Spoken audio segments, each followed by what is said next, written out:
आज Doubtnut app download करें। Doubtnut पर अपने सभी गणित, रसायन विज्ञान, भौतिक विज्ञान और जीव विज्ञान के डाउट्स का करो सफाया।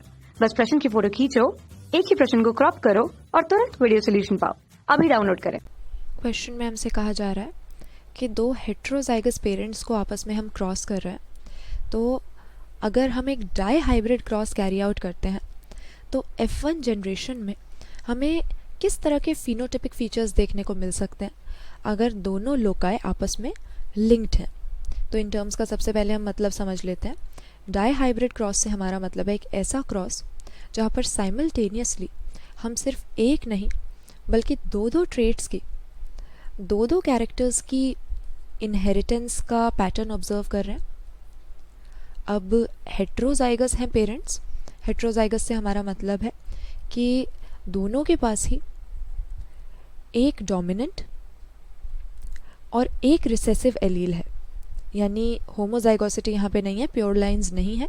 डोमिनेंट और रिसेसिव दोनों तरह की एलील हमें दोनों पेरेंट्स में मिल रही है। और क्योंकि डाई हाइब्रिड क्रॉस है तो दोनों ही कैरेक्टर्स के जीन्स में इस तरह की होमोजाइगोसिटी हमें मिलेगी। तो हमें बताना ये है कि पेरेंट अगर हेट्रोजाइगस है तो F1 जनरेशन में हमें किस तरह का फिनोटाइप देखने को मिल सकता है। अब अगर हम मेंडल के डाई हाइब्रिड क्रॉस के हिसाब से चलते हैं तो मेंडल ने तो हम जानते हैं गार्डन पीस पे वर्क किया था, पाइसम सटाइवम के प्लांट पे, और इसमें भी उन्होंने 7 कंट्रास्टिंग कैरेक्टर्स की इनहेरिटेंस को ऑब्जर्व किया था।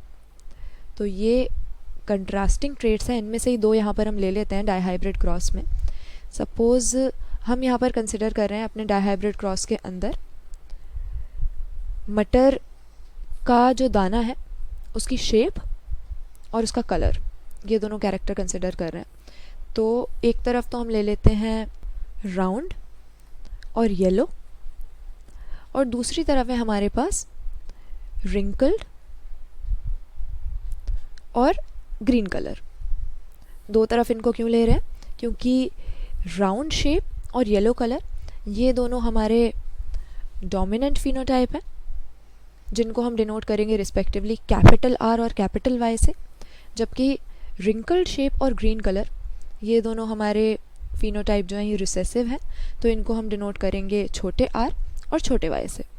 अब हमने पेरेंट्स जो यहाँ पे लिए हुए हैं, जो क्रॉस हम कैरी आउट कर रहे हैं, पेरेंट्स हेट्रोजाइगस हैं, यानी पेरेंट्स का हमारे पास में क्या जीनोटाइप हो जाता है, y भी एक छोटा एक बड़ा और r भी एक छोटा एक बड़ा। दोनों ही कैरेक्टर्स के लिए, सीड के शेप के लिए भी और कलर के लिए भी, एक डोमिनेंट एलील एक रिसेसिव एलील हमारे पास में है। तो इस तरह के हेट्रोजाइगस पेरेंट को आपस में जब हम क्रॉस करेंगे तो नॉर्मली तो हमें रिकॉम्बिनेशन मिलनी चाहिए इन ट्रेट्स के बीच में। रिकॉम्बिनेशन कैसी कि यहाँ पर तो हमारे जो पेरेंट थे इनमें तो लॉ ऑफ डोमिनेंस के हिसाब से डोमिनेंट फिनोटाइप ही एक्सप्रेस होगा। पेरेंट्स हमारे राउंड और येलो ही ट्रेट्स शो कर रहे थे, लेकिन ऑफस्प्रिंग में हम देखेंगे कि रिकॉम्बिनेशन की वजह से, या ये जो दोनों कैरेक्टर्स हैं, सीड का शेप और सीड का कलर, इनके बीच में इंडिपेंडेंट असॉर्टमेंट जब होती है तो हमें देखने को मिलता है कि ऐसे ऐसे कॉम्बिनेशन हमें मिल रहे हैं जो पेरेंट्स में थे ही नहीं। रिकॉम्बिनेशन की काफ़ी अच्छी फ्रीक्वेंसी हमें मिलेगी अगर इन दोनों ट्रेट्स के बीच में इंडिपेंडेंट असॉर्टमेंट होगी। तो ऐसे केस में हम देखते हैं हमें रेशियो मिलता है 9:3:3:1 का। इसमें 9 तो वो हो जाते हैं जो पूरा का पूरा डोमिनेंट कैरेक्टर शो कर रहे हैं, 1 वो हो जाता है जो पूरा का पूरा रिसेसिव है, रिंकल्ड ग्रीन है, लेकिन बीच के जो 3 ये हमें दिख रहे हैं ये रिकॉम्बिनेंट होते हैं, यानी रिस्पेक्टिवली राउंड शेप में जहाँ हमें ग्रीन कलर मिल रहा है और रिंकल्ड शेप में हमें जहाँ येलो कलर मिल रहा है। तो इस तरह की रिकॉम्बिनेशन हम देखते हैं ऐसे डाई हाइब्रिड क्रॉस में, जहाँ पर दोनों कैरेक्टर्स जो हम कंसिडर कर रहे हैं वो एक दूसरे से इंडिपेंडेंट असॉर्टमेंट शो कर रहे हैं, यानी उनके बीच में कोई भी एसोसिएशन ना हो, रिकॉम्बिनेशन पॉसिबल हो रहा हो। लेकिन आगे जाके हमें पता लगा है कि हमेशा ही इस तरह की इंडिपेंडेंट असॉर्टमेंट का लॉ काम नहीं करता, क्योंकि जीन्स जो हैं ये हमारे क्रोमोसोम्स के ऊपर ही लीनियरली अरेंज्ड होते हैं क्रोमोसोमल थ्योरी ऑफ इनहेरिटेंस के हिसाब से।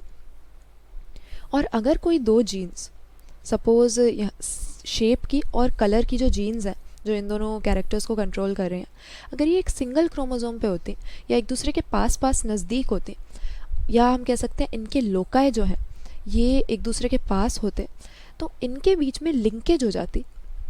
और लिंकेज एक ऐसी फिजिकल एसोसिएशन है जिसकी वजह से हम देखते हैं कि आने वाली जनरेशन्स में रिकॉम्बिनेशन की फ्रीक्वेंसी कम हो जाती है और पेरेंटल टाइप्स ही हमें ज़्यादा देखने को मिलते हैं। तो दो जीन्स अगर एक दूसरे के पास पास लोकेटेड होती हैं किसी एक ही क्रोमोसोम पे, तो आगे वो रिकॉम्बिनेशन नहीं कर पाती, एक दूसरे से अलग नहीं हो पाती और उनकी असॉर्टमेंट या उनकी सेग्रीगेशन नहीं हो पाती, सेपरेट नहीं हो पाती हैं वो एक दूसरे से। और इसीलिए हम यही देखते हैं कि फिनोटाइप जो हमारे प्रोजेनी में हमें मिलेगा, ऑफस्प्रिंग में मिलेगा, इस तरह के क्रॉस में जहाँ पर दोनों जीन्स एक दूसरे के साथ लिंक्ड हैं, उसमें जैसा कि हमने कहा पेरेंटल टाइप्स ज़्यादा और रिकॉम्बिनेंट्स की फ्रीक्वेंसी हमें कम मिलेगी। तो यहाँ पर यही हमारा आंसर हो जाएगा किस तरह के हम डाईहाइब्रिड क्रॉस की F1 जनरेशन में फिनोटाइप एक्सपेक्ट कर सकते हैं। फिनोटाइप हमें